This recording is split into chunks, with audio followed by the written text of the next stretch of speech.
पापा, ये बन रहा है हमारा नया ऑफिस। बेटा ये बच्ची कौन है जो यहाँ पे बैठ के पढ़ रही है? ये बच्ची शायद किसी मजदूर की होगी, पूछना पड़ेगा। बेटा यहाँ क्या कर रहे हो? यहाँ पे ना मेरी मम्मी काम करती हैं। तुम्हारी मम्मी यहाँ पे काम करती है? कौन है तुम्हारी मम्मी? मेरी मम्मी वो रही उधर। इधर आओ। हाँ साहब आई। जी साहब कहिए। ये आपकी बेटी है?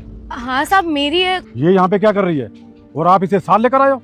साहब घर पे कोई रहता नहीं है, सिर्फ मैं हूँ और मेरी बेटी है। आज इसकी तबीयत थोड़ी ठीक नहीं थी तो मैं साथ ही ले आई थी इसको।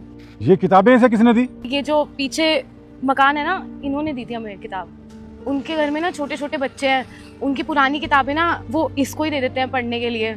और इसे ना साहब पढ़ने का बहुत शौक है तो इसी में ही लगी रहती है ये। तो कैसी माँ हो तुम? इसको स्कूल नहीं भेज सकती क्या?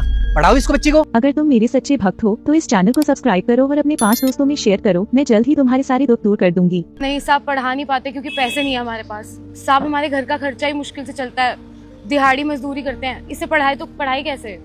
आपको पता है साहब इसे ना पढ़ने का बहुत शौक है और मैं भी इसे पढ़ाना चाहती हूँ, पर साहब मजबूरी ऐसी है मैं पढ़ा ही नहीं पा रही इसे। ये तो बहुत ही अच्छी बात है, इस बच्ची को पढ़ने का शौक है, वरना आजकल के बच्चे कहाँ ही पढ़ते हैं। अगर बच्चे को पढ़ने का शौक है ना तो माँ बाप का फर्ज बनता है कि बच्चों को पढ़ाए।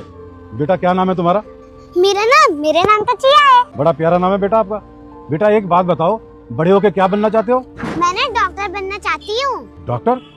क्यों बेटा? वो ना पापा की तबीयत ना खराब थी और हमारे पास पैसे नहीं थे, इसलिए पापा हमें छोड़ के चले गए। और जब मैं डॉक्टर बन जाऊंगी ना तो मैं सबका फ्री में इलाज करूंगी। बस मैं यही चाहती हूँ कि किसी की पैसों की कमी से ना किसी की जान ना जाए। वाह क्या सोच है छोटी सी बच्ची की।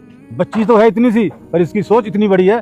साहब ये बहुत समझदार है, इसे पता है हमारे हालात कैसे हैं, तो कभी जिद नहीं करती किसी चीज के लिए, कभी अपनी माँ को परेशान नहीं करती, समझती है अपनी माँ का दर्द। आप अपनी बच्ची को पढ़ाइए, अगर बच्चे पढ़ेंगे नहीं तो आप लोगों के हालात कहाँ से सुधरेंगे? कहाँ से पढ़ाऊँ साहब? 300 रुपए दिन की दिहाड़ी है और पूरा महीना में काम भी नहीं मिलता ढंग से। जितने पैसे कमाती हूँ साहब राशन में और किराए में ही निकल जाता है। हम मजबूर हैं, गरीब हैं, इसलिए पढ़ाई की तरफ कदम नहीं बढ़ा पा रहे हम। तू एक काम कर, इस बच्ची का पूरा पता ले ले। आज से इस बच्ची को हम पढ़ाएंगे, इस बच्ची को पढ़ाने की सारी जिम्मेवारी हमारी। ठीक है पापा, जैसा बोलो। क्या साहब आप हमारी बेटी को पढ़ाएंगे? पर साहब आप इतना एहसान क्यों करेंगे? वो इसलिए, अगर ये पढ़ लिख के कामयाब हो गई ना तो आप लोगों का भविष्य सुधर जाएगा। वो कहते हैं ना, परिवार में अगर एक बच्चा भी पढ़ लिख के कुछ बन जाए ना तो उनकी पूरी पीढ़ी सुधर जाती है। बेटा आप पढ़ना तो चाहते हो ना? हाँ मैं पढ़ना चाहती हूँ। तो बेटा चलो हमारे साथ, हम आपका स्कूल में एडमिशन भी कराएंगे और ड्रेस भी दिलवाएंगे। सच? दोस्तों गरीबी के कारण ये बच्चे कभी पढ़ नहीं पाते और इनके सपने बस सपने ही रह जाते हैं। इसलिए आप लोगों से प्रार्थना है जितना हो सके ऐसे लोगों की मदद करें। सब्सक्राइब।